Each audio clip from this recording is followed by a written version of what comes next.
আজকে আমাদের মামের গন্তব্যস্থল ছিল কলকাতার ইস্কন মন্দির। সেই জন্য আমরা দমদম থেকে প্রথমেই মেট্রো ধরে নিলাম, গিয়ে নামলাম রবীন্দ্র সদন। আর রবীন্দ্র সদন নেমে একদম পিছনের দিকে এসে ডান দিক থেকে আমরা বেরিয়ে পিছন ফুট ধরে এসে রাস্তাটা পার হলাম। রাস্তা পার হয়ে সোজা আমরা গেলাম ক্যামাক স্ট্রিট পর্যন্ত। ক্যামাক স্ট্রিট গিয়ে রাস্তার অপোজিটে চলে গেলাম সোজাই। তোমরা চাইলে বাসেও আসতে পারো।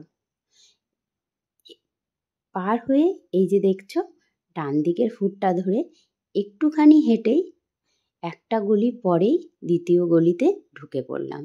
আর ঢুকেই বাঁদিকেই হলো ইস্কন মন্দির। আর মন্দিরে ঢোকার বাঁদিকে রয়েছে জুতো রাখার জায়গা, যেটায় কোনো টাকা পয়সা লাগে না।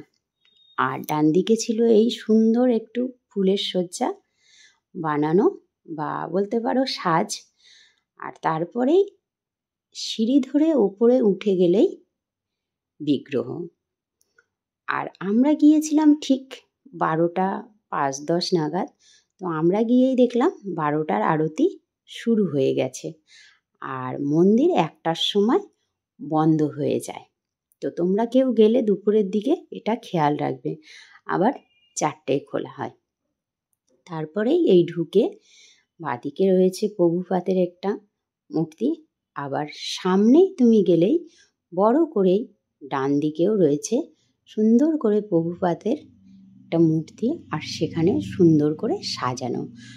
আর সোজা বাঁদিকেই রয়েছে বিগ্রহ, অর্থাৎ রাধাকৃষ্ণ, জগন্নাথ, বলরাম, সুভদ্রা এবং তুলসী মাতা।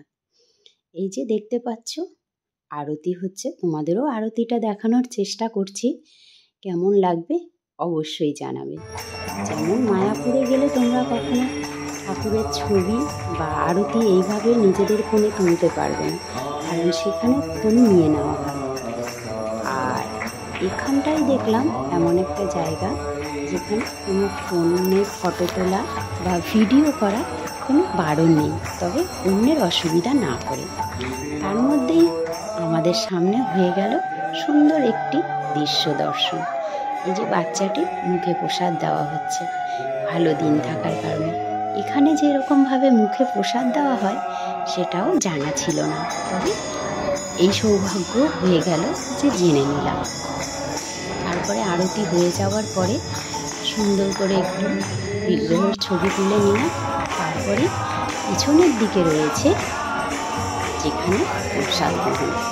আর এখানে প্রসাদ গ্রহণের জন্য আলাদা করে প্রথমে টিকিট কাটতে হবে না, কারণ এখানে প্রচুর পরিমাণে ভোগ রান্না হয় না।